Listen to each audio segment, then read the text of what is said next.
லோகத்துல எத்தனையோ பொருள் இருந்தாலும் திருநீருக்கு உண்டான மதிப்பு என்னது? நம்மளோட வினையை கழிக்கக்கூடியது. அந்த வினையை நாம என்ன பண்றோம்?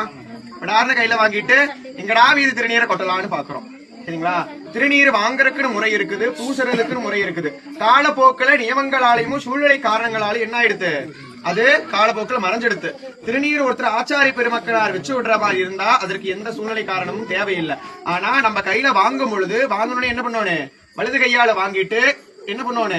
சுவாமி சன்னதி முன்னாடி வச்சிடக்கூடாது. திருநீர் கொடுத்தவா முன்னாடி வைக்கக்கூடாது. பெரியவா யாராச்சும் இருந்தா பெரியவா முன்னாடி வைக்கக்கூடாது. எதிர்த்தாப்புல தீபம் எரிஞ்சிட்டு இருந்தா தீபத்து முன்னாடி வைக்கக்கூடாது. எதிர்த்தாப்புல ஹோமம் பண்ணிட்டு இருந்தாலும் அங்க முன்னாடி வைக்கக்கூடாது. எதிர்த்தாப்புல நீர் ஓடிட்டு இருந்தா அது முன்னாடி வைக்கக்கூடாது. இத்தனை காரணம் இருக்கு. ஆனா இது எல்லாத்துக்கும் மேல என்னன்னா திருநீரை எங்க எப்ப எப்படி வேணாலும் பூசலாம். சுவாமி ஞானசம்பந்த பெருமான் என்ன பண்ணாரு? வெப்பு நோய் போக்குறதுக்காக உடல்ல மடப்பள்ளியில் இருக்கிற சாம்பல் எடுத்து மந்திரமாவது நீருன்னு பூசினாரு. அத்தனை விதமான நோயும் போச்சு.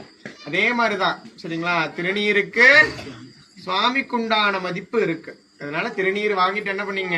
பவ்யமா நெத்தில இட்டுங்க. இன்னொரு நியமனம் இருக்கு. திருநீர் வாங்கினா இடது புருவத்தில இருந்து வலது புருவம் வரைக்கும் திருநீர் வைக்கணும். 3 கையில தான் திருநீர் வைக்கணும். முடியாத பட்சத்துல ஆள்காட்டியும் பெருவரில் சேர்த்தாச்சு திருநீர் வைக்கணும்.